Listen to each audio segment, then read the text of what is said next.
ತಮಿಳುನಾಡು ನೂತನ ಮುಖ್ಯಮಂತ್ರಿ ವಿಜಯ್ ಅವರಿಗೆ ಭವಿಷ್ಯ ನುಡಿದಂತಹ ಜ್ಯೋತಿಷಿ ಅವರನ್ನ ಸ್ವತಃ ವಿಜಯ್ ಅವರು ಇದೀಗ ವಿಶೇಷ ಅಧಿಕಾರಿಯಾಗಿ ನೇಮಕಗೊಳಿಸಿದ್ದಾರೆ.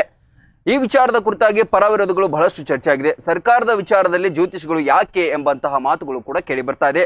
ಆದ್ರೂ ಕೂಡ ಅದು ಖಾಸಗಿಯ ಹಕ್ಕು ಅಂತ ಹೇಳಿ ವಿಜಯ್ ಪರವಾಗಿ ನಿಂತವರು ಹೇಳ್ತಾ ಇದ್ದಾರೆ. ಈ ಜ್ಯೋತಿಷಿ ಹೆಸರು ರಿಕ್ಕಿ ರಾಧನ್ ಅಂತ ಹೇಳಿ.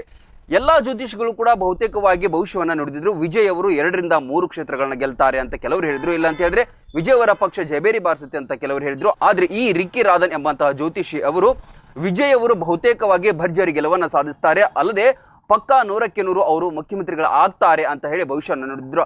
ಹಾಗಾಗಿ ಅವರ ಮೇಲಿನ ಅಪಾರವಾದಂತಹ ವಿಶ್ವಾಸ ಮತ್ತು ಪ್ರೀತಿ ನಂಬಿಕೆಯ ಕಾರಣದಿಂದಾಗಿ ಇದೀಗ ಆ ಜ್ಯೋತಿಷಿ ಅವರನ್ನ ಇದೀಗ ವಿಶೇಷ ಅಧಿಕಾರಿಯನ್ನಾಗಿ ವಿಜಯ್ ಅವರು ನೇಮಕ ಮಾಡಿಕೊಂಡಿದ್ದಾರೆ.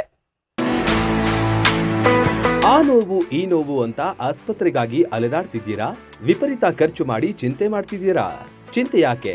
ಜಗದಾಳಕ್ಕೆ ಬನ್ನಿ. ಸುಶೀಲಾ ದೇವಿ ಯೋಗ ಮತ್ತು ಪ್ರಕೃತಿ ಚಿಕಿತ್ಸಾ ಕೇಂದ್ರದಲ್ಲಿ ಯಾವುದೇ ಆಪರೇಷನ್ ಇಲ್ಲದೆ ನಿಮ್ಮ ಎಲ್ಲಾ ಕಾಯಿಲೆಗೂ 100% ಚಿಕಿತ್ಸೆ ಪಕ್ಕ. ಲಕ್ವಾ, kidney, liver cirrhosis, cancer, thyroid, migraine, ಬೊಜ್ಜು, ಶುಗರ್, ಬಿಪಿ, ನಶಾ ಮುಕ್ತಿ, ಲಿವರ್ ಡಿಸೀಸ್, ಡಿಪ್ರೆಷನ್, ಕೀಲು ನೋವು, ಸಂದು ನೋವು, ಬಂಜೆತನ, ಚರ್ಮ ರೋಗಗಳಿಗೂ ಇಲ್ಲಿದೆ ರಾಮಬಾಣ. ಆಯುರ್ವೇದದ ಪಂಚಕರ್ಮ, ಪ್ರಕೃತಿ, ಆಕ್ಯುಪ್ರೆಷರ್, ಆಕ್ಯುಪಂಕ್ಚರ್, ಯಜ್ಞ ಚಿಕಿತ್ಸೆ, ಶೃಂಗಿ ಚಿಕಿತ್ಸೆ, ಅಗ್ನಿಕರ್ಮ, ವಾತಮೋಕ್ಷಣ, ಯೋಗ, ವಾಟರ್ ಥೆರಪಿ, ಮಡ್ ಥೆರಪಿ ಸೇರಿದಂತೆ ಮುಂತಾದ ಚಿಕಿತ್ಸೆಗಳು ಲಭ್ಯವಿದೆ. ಇಲ್ಲೇ ಉಳಿದುಕೊಂಡು ಚಿಕಿತ್ಸೆ ಪಡೆಯುವವರಿಗೆ ಊಟ ವಸತಿಯೊಂದಿಗೆ 5, 7, 10, 15 ದಿನಗಳ ವಿಶೇಷ ಪ್ಯಾಕೇಜ್ಗಳಿವೆ. ಬನ್ನಿ, ಚಿಕಿತ್ಸೆ ಪಡೆದು ಗುಣಮುಖರಾಗಿ ಹೋಗಿ.